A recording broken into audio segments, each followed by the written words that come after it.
Hey guys, coming at you with another video, Flowers for Algernon. We are on page 145. It is June 11th. The confusion began from the moment we arrived at the Chalmers Hotel in Chicago and discovered that by error our rooms would not be vacant until the next night, and until then we would have to stay at the nearby Independence Hotel. Niemer was furious. He took it as a personal affront and quarreled with everyone in the line of hotel command, from the bellhop to the manager. We waited in the lobby as each hotel official went off in search of his superior to see what could be done. In the midst of all the confusion, luggage drifting in and piling up all around the lobby, bellboys hustling back and forth with their little baggage carts, members who hadn't seen each other in a year, recognizing and greeting each other, we stood there feeling increasingly embarrassed as Niemer tried to collar officials connected with the International Psychological Association. Finally, when it became apparent that nothing could be done about it, he accepted the fact that we would have to spend our first night in Chicago at the Independence. As it turned out, most of the younger psychologists were staying at the Independence, and that was where the big first night parties were. Here, people had heard about the experiment, and most of them knew who I was. Wherever we went, someone came up and asked my opinions on everything from the effects of the new tax to the latest archaeological discoveries in Finland. It was challenging, and my storehouse of general knowledge made it easy for me to talk about almost anything. But after a while, I could see that Niemer was annoyed at all the attention I was getting. When an attractive young clinician from Falmouth College asked me if I could explain some of the causes of my own retardation, I told her that Professor Niemer was the man to answer that. It was the chance he had been waiting for to show his authority, and for the first time since we'd known each other, he put his hand on my shoulder. We don't know exactly what causes the type of phenylketonuria that Charlie was suffering from as a child, some unusual biochemical or genetic situation, possibly ionizing radiation or natural radiation, or even a virus attack on the fetus. Whatever it was resulted in a defective gene which produces a, shall we say, maverick enzyme that creates defective biochemical reactions. And, of course, newly produced amino acids compete with the normal enzymes, causing brain damage. The girl frowned. She had not expected a lecture, but Niemer had seized the floor and he went in on the same vein. I call it competitive inhibition of enzymes. Let me give you an example of how it works. Think of the enzyme produced by the defective gene as a wrong key, which fits into the chemical look of the central nervous system, but won't turn. Because it's there, the true key, the right enzyme, can't even enter the lock. It's blocked. Result? Irreversible destruction of proteins in the brain tissue. But if it is irreversible, intruded one of the other psychologists who had joined the little audience, how is it possible that Mr. Gordon here is no longer retarded? Ah, crowed Niemer, I said the destruction to the tissue was irreversible, not the process itself. Many researchers have been able to reverse the process through injections of chemicals which combine with the defective enzymes, changing the molecular shape of the interfering key, as it were. This is central to our own technique as well. But first, we remove the damaged portions of the brain and permit the implanted brain tissue, which has been chemically revitalized to produce brain proteins at a supernormal rate. Just a minute, Professor Niemer, I said, interrupting him at the height of his peroration. What about Rahimadi's work in that field? He looked at me blankly. Who? Rahimadi. His article attacks Tanita's theory of enzyme fusion, the concept of changing the chemical structure of the enzyme, blocking the step in the metabolic pathway. He frowned. Where was that article translated? It hasn't been translated yet. I read it in the Hindu Journal of Psychopathology just a few days ago. So basically, Professor Niemer finally has an audience of people listening to him, so he's giving this whole big intelligent speech. And Charlie is saying, wait a second, I don't think that's true. And he's quoting an Indian scientist who has written in Hindu. And so Charlie read that in Hindu. He didn't even translate it into English. That's how intelligent Charlie is. So basically, he's kind of making Niemer look foolish in front of all these people. So how do we think Niemer is going to react to being, shown up by Charlie? It's not going to be good. Okay. He looked at his audience and tried to shrug it off. Well, I don't think we have anything to worry about. Our results speak for themselves. But Tinita himself first propounded the theory of blocking the maverick enzyme through combination, and now he points out that, oh, come now, Charlie, just because a man is the first to come forth with a theory doesn't make him the final word on its experimental development. I think everyone here will agree that the research done in the United States and Britain far outshines the work done in India and Japan. We still have the best laboratories and the best equipment in the world.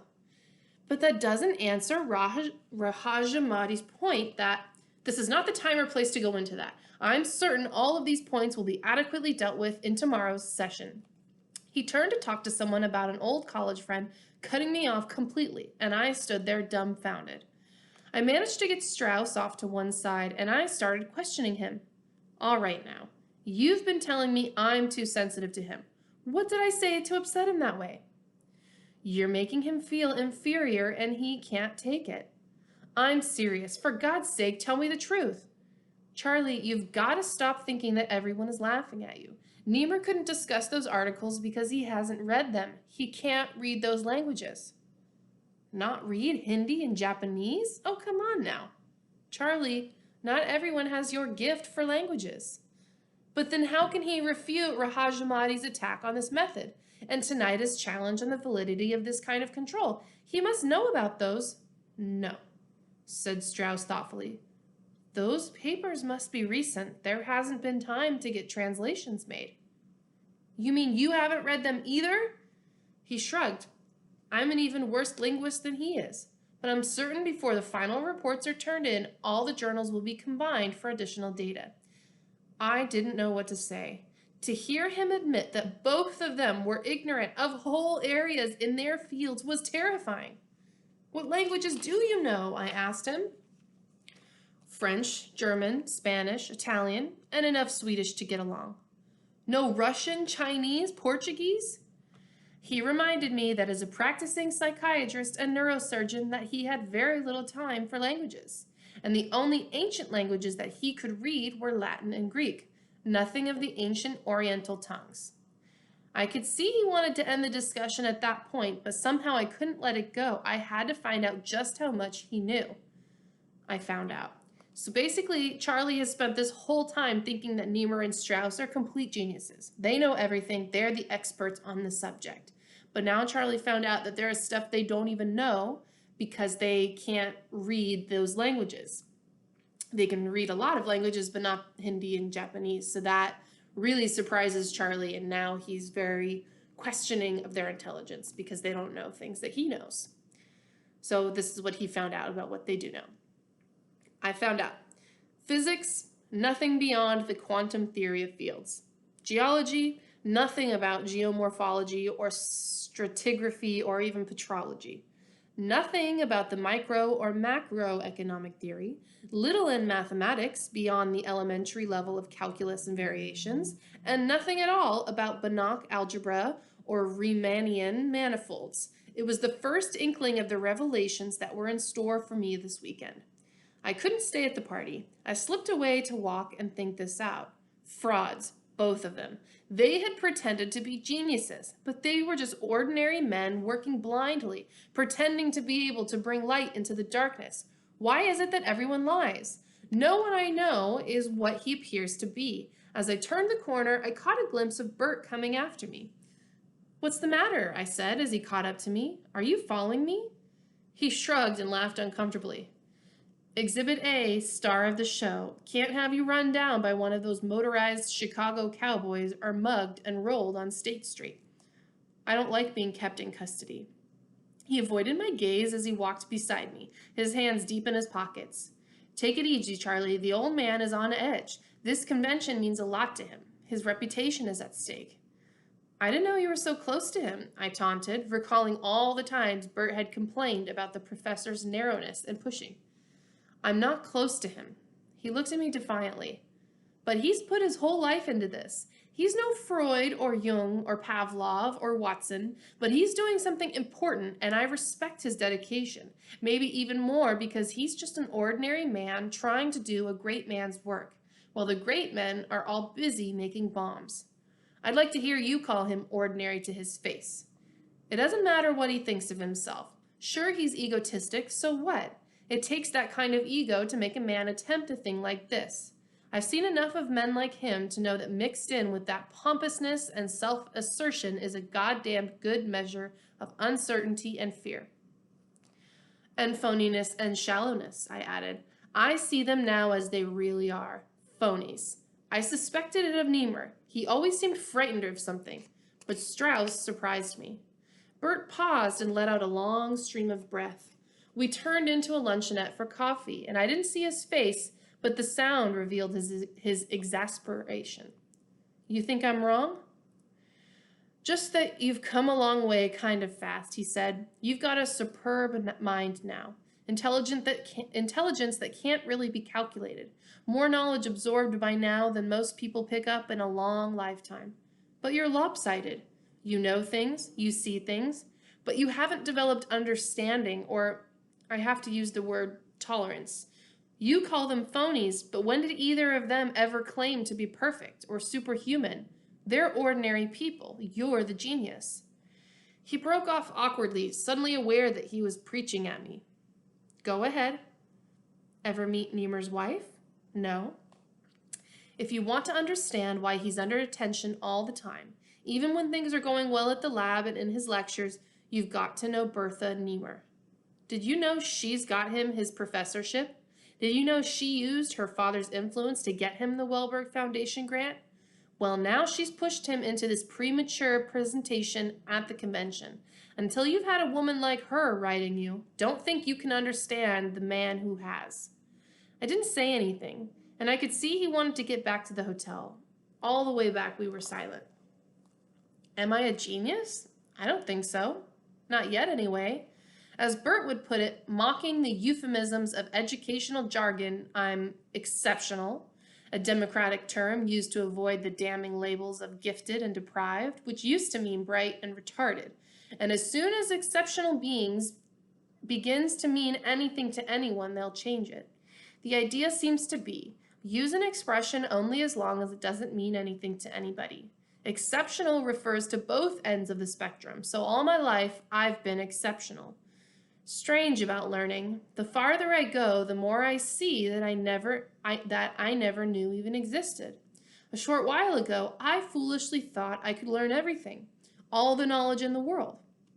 Now I hope only to be able to know of its existence and to understand one grain of it.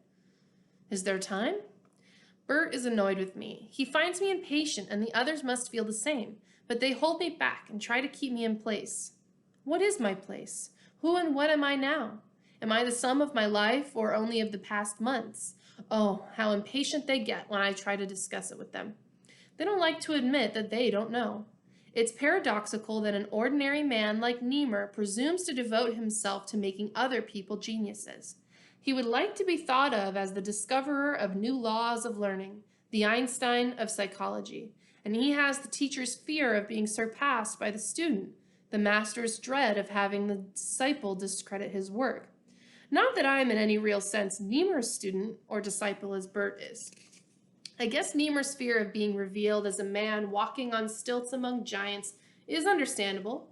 Failure at this point would destroy him. He is too old to start all over again. As shocking as it is to discover the truth about men I had respected and looked up to, I guess Bert is right. I must not be too impatient with them. Their ideas and brilliant work made the experiment possible. I've got to guard against the natural tendency to look down on them now that I have surpassed them. I've got to realize that when they continually admonish me to speak and write simply so that people who read these reports will be able to understand me, they are talking about themselves as well. But still it's frightening to realize that my fate is in the hands of men who are not the giants I once thought them to be. Men who don't know all the answers.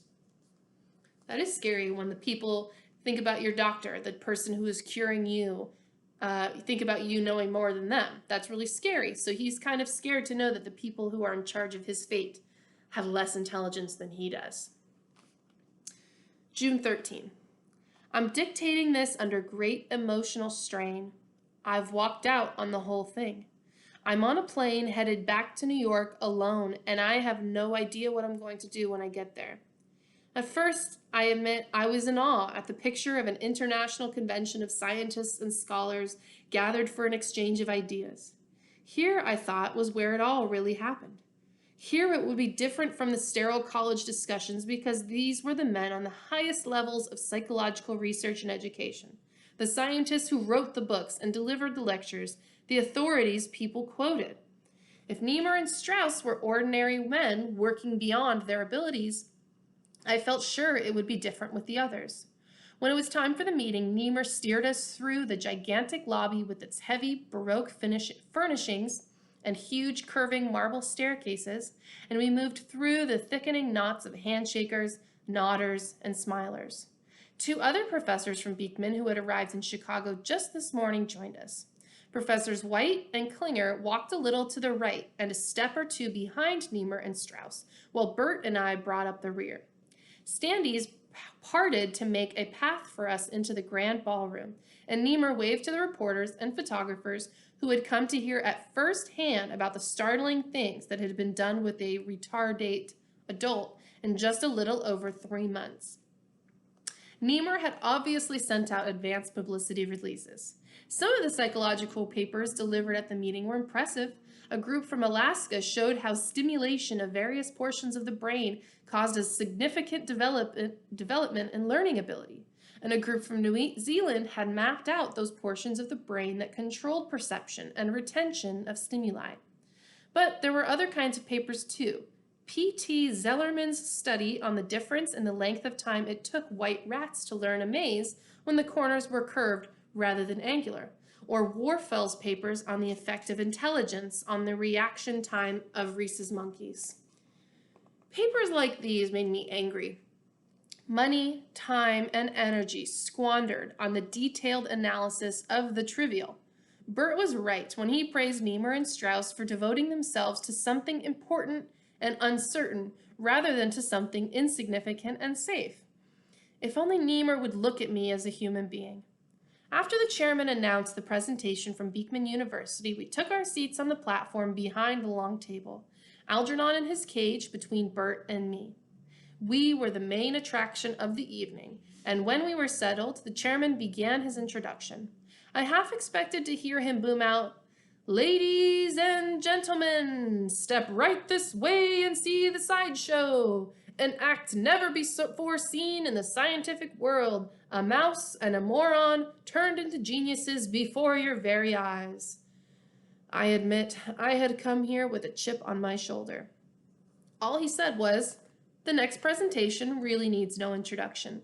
We have all heard about the startling work being done at Beekman University, sponsored by the Wellberg Foundation grants, under the direction of the chairman of the psychology department, Professor Niemer, in cooperation with Dr. Strauss of the Beekman Neuropsychiatric Center.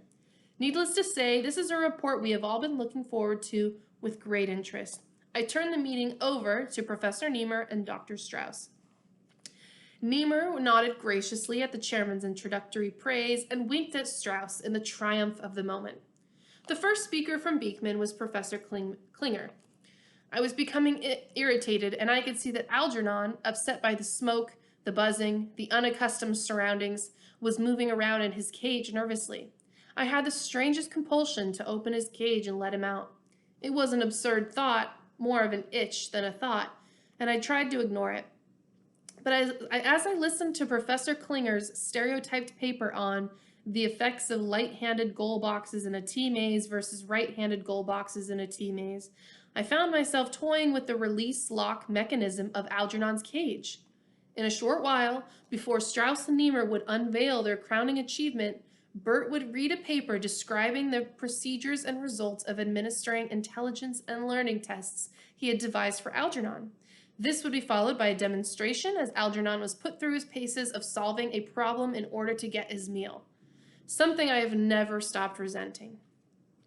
Not that I had anything against Bert. He had always been straightforward with me, more so than most of the others, but when he described the white mouse who had been given intelligence, he was as pompous and artificial as the others, as if he were trying on the mantle of his teachers. I restrained myself at that point more out of friendship for Bert than anything else. Letting Algernon out of his cage would throw the meeting into chaos, and after all, this was Bert's debut into the rat race of academic preferment. I had my finger on the cage door release, and as Algernon watched the movement of my hand with his pink candy eyes, I'm certain he knew what I had in mind.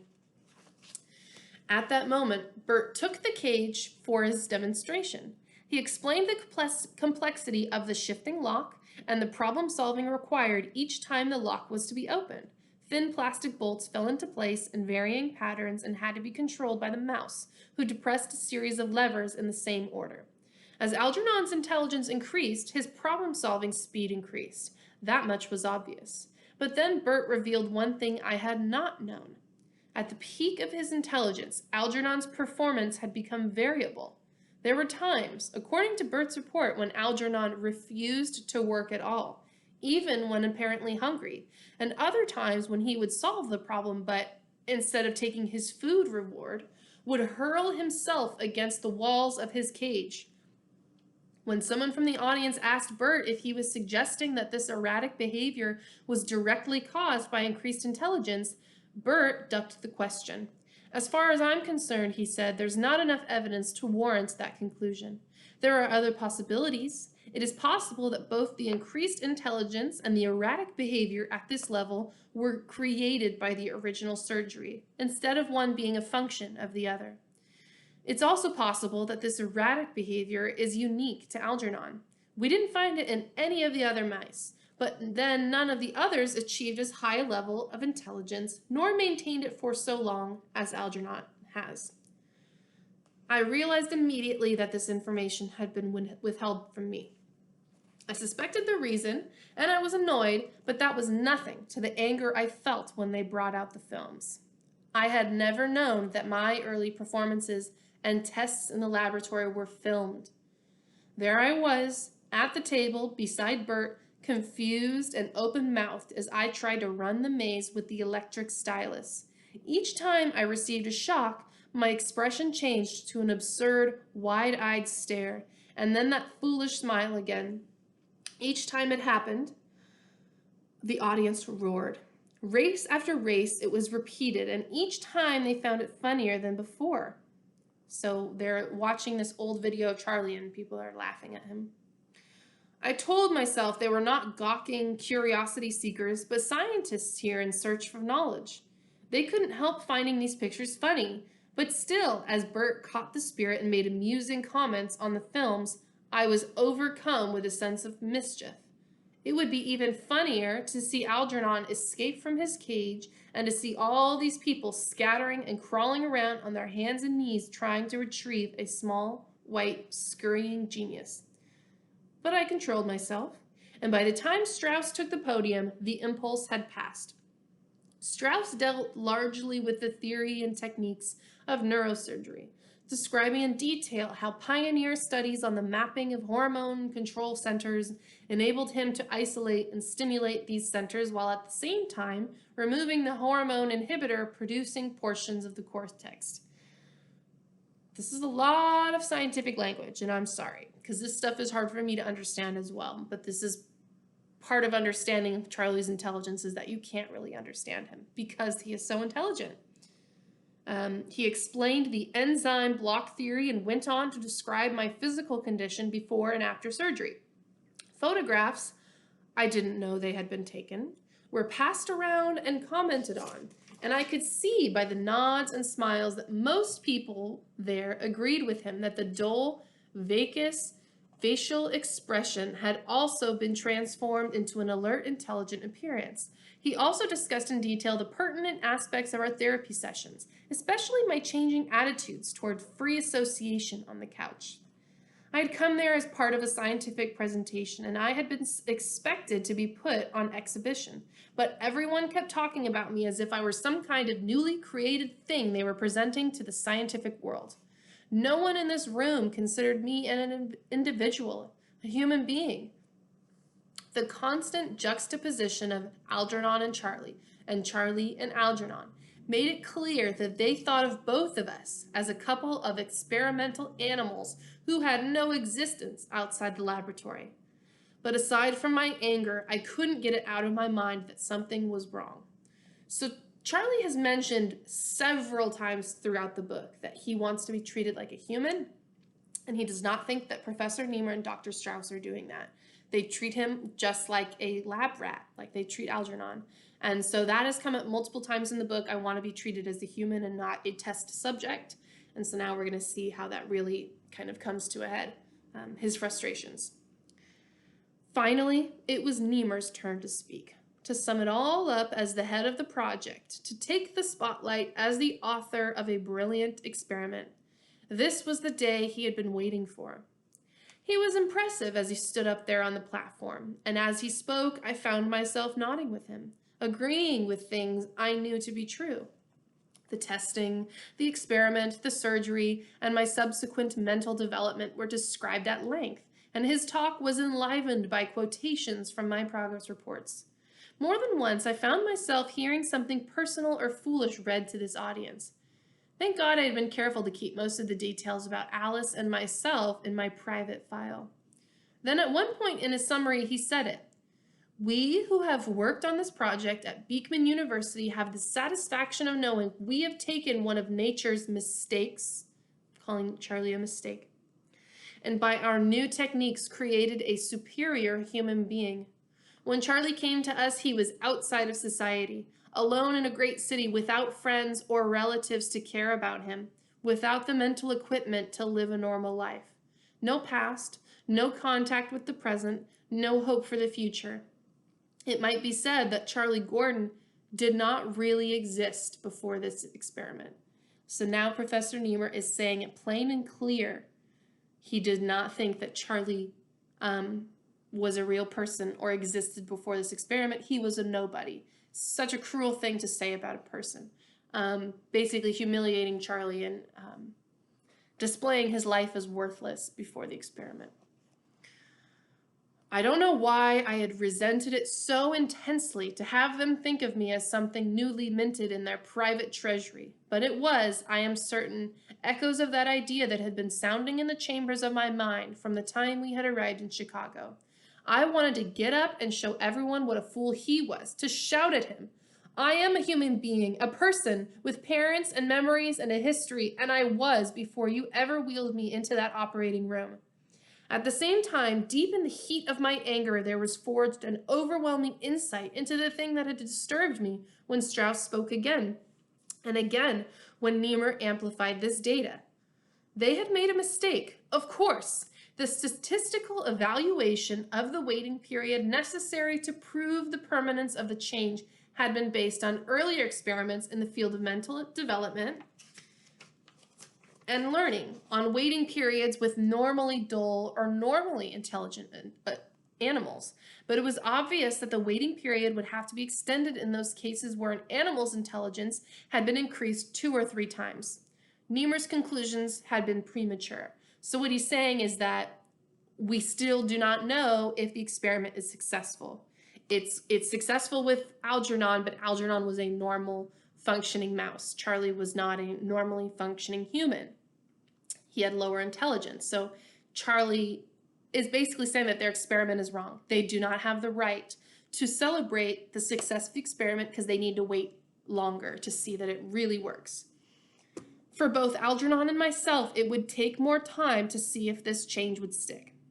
The professors had made a mistake, and no one else had caught it. I wanted to jump up and tell them, but I couldn't move. Like Algernon, I found myself behind the mesh of the cage they had built around me. Now there would be a question period, and before I would be allowed to have my dinner, I would be required to perform before this distinguished gathering. No, I had to get out of there. Back to Professor Niemer talking. In one sense, he was the result of modern psychological experimentation, in a place of feeble-minded shell, a burden on the society that must fear his irresponsible behavior. We have a man of dignity and sensitivity ready to take his place as a contributing member of society. I should like you all to hear a few words from Charlie Gordon. God damn him. He didn't know what he was talking about. At that point, the compulsion overwhelmed me. I watched in fascination as my hand moved, independent of my will, to pull down the latch of Algernon's cage. As I opened it, he looked up at me and paused. Then he turned, darted out of his cage, and scampered across the long table. At first, he was lost against the damask tablecloth, a blur of white on white, until a woman at the table screamed, knocking her chair backward as she leaped to her feet. Beyond her pitchers of water overturned, and then Bert shouted, "Algernon's loose!" Algernon jumped down from the table onto the platform and then to the floor. Get him! Get him!"